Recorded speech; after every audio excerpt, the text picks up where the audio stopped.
Joining me now in the studio is Diane Bothfeld. Diane is a Vermont native who now serves as Senior Agriculture Development Specialist in the Vermont Agency of Agriculture. Thanks for being with us. Thank you, Judy. Let's go over again what's happening to drive up the cost of grain. Well, there are several factors. One is just back to the supply and the demand. In the United States, we grow tremendous amounts of corn and soybean and grains, but the demand is changing. International markets are really taking a lot of our grain.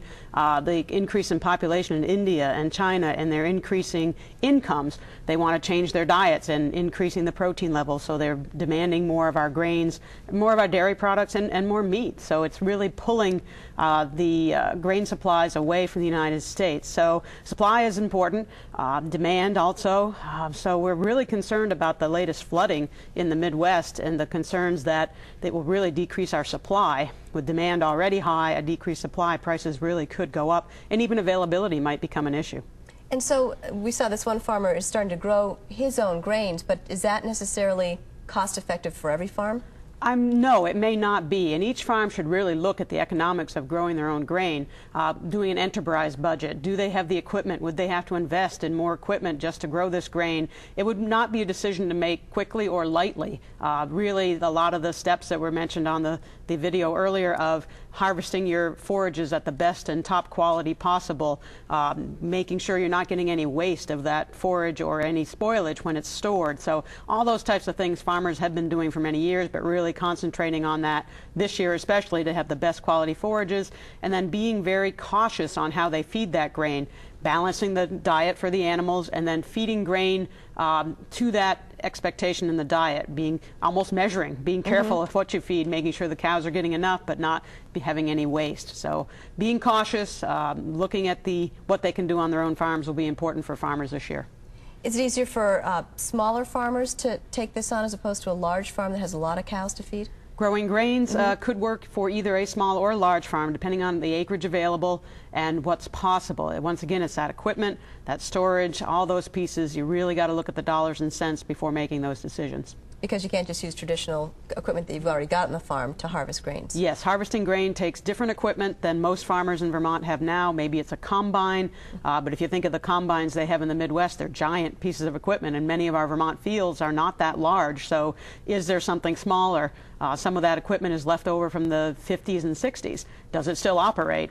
Can you find one? So a lot of questions around the availability of the types of equipment needed to harvest grain, and also then the storage, a grain bin, being able to dry that grain. Lots of little pieces that if you don't have all of them in place, planting and harvesting is one thing, storage and drying the grain is another.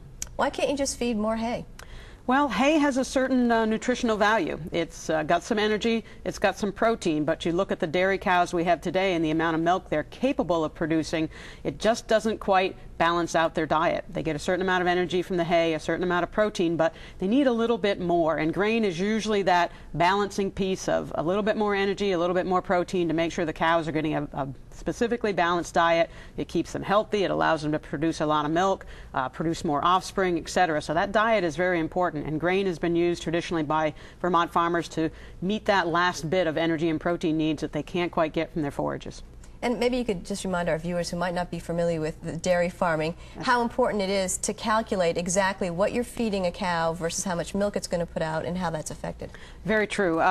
It's balancing the ration. Cows that are making a lot of milk need to eat more and have more energy and protein in their diet than cows that are starting to produce less milk. There's a cycle for cows. They start off, once they've had their calf, they really make a lot of milk. In those first 90 days, that's when the calf would need it. It's a species specific. So that first 90 days, they need a lot of energy, a lot of protein, a lot of food. They just eat and eat and eat. And then after those 90 days, they start to tail off in milk production, and they milk for about 305 days total. So you get out to that 305th day, and they're not making so much milk. They don't need as much protein and energy. So it's really balancing that ration for those 305 days, well, the 365 days of the cow's yearly life. But it really changes what their needs are nutritionally throughout that cycle. And each farm has figured out exactly how much milk they need to produce. Yes, that amount of milk and what they get paid for the milk is all about budgeting as much as farmers can to meet their needs for payments for loans or that equipment they want to buy to have grain. So it's really a complete financial picture of how much those cows are making for milk, how much you can spend, How much you spend supports the milk, so it's really a balancing act. Farmers have to be very astute financially. Which is why, you know, waste is something that you want to avoid Yes, at all costs. very much so. Which brings us back to growing grains. Yes, growing grains, it's possible for Vermont farms. The Beidlers are doing a great job. Other farmers are experimenting with it. It's really about looking at it financially. Can you afford the equipment? Do you have the land base? And what do your cows need? Can you grow the right grain for the needs of your animal's ration? And how important is it to take experiences like what the Beidlers are experiencing and other farmers who've been trying it and doing it to share with other farmers who are interested? I think that's really helpful, and the University of Vermont Extension System as well as NOFA Vermont have been putting together days on these farms. Farmers have been willing to have people come and visit and see what they've done. I think it's great for farmers to go and get that kind of experience, ask questions, what worked, what didn't work, and just to get prepared if they are and thinking about doing this on their own farm. Do you think that we're going to be seeing the price of milk go up? The price of milk has been, for Vermont farmers, around $17 to $18 in the last couple of months. That, on the conventional side, that's been very close to their cost of producing milk. It's a high expense time of year of planting crops, harvesting, fuel. We know fuel costs are high. So it appears milk prices will increase in the end of the year up toward closer to the $19 to $20 range. But still, with the expense level, the cost of grain, the cost of fuel, that's very tight. Farmers are not sitting pretty at these milk prices. When 5 years ago, that would have been, wow, that's a great milk price. Right now, it's very tight for farmers in meeting their cost of producing the milk. Because of who could have anticipated the prices that we're paying now for everything? There's a lot of things we're not anticipating. The flood in the Midwest, how is that going to affect us? So I think we all need to stay tuned as we go through the rest of this year of where prices will come in. Fuel prices, we're all hoping they'll stabilize, if maybe go down, but there's a lot of aspects that farmers need to be looking at as we go out the rest of this year. And finding a new way to skin the cat. Yes, and they're very skilled at that. They're very creative. Diane, thank you very much. Thank you. That's our program for today. I'm Judy Simpson. We'll see you again next time on Across the Fence. For a video copy of today's program, call toll-free 1-888-ATF-3430.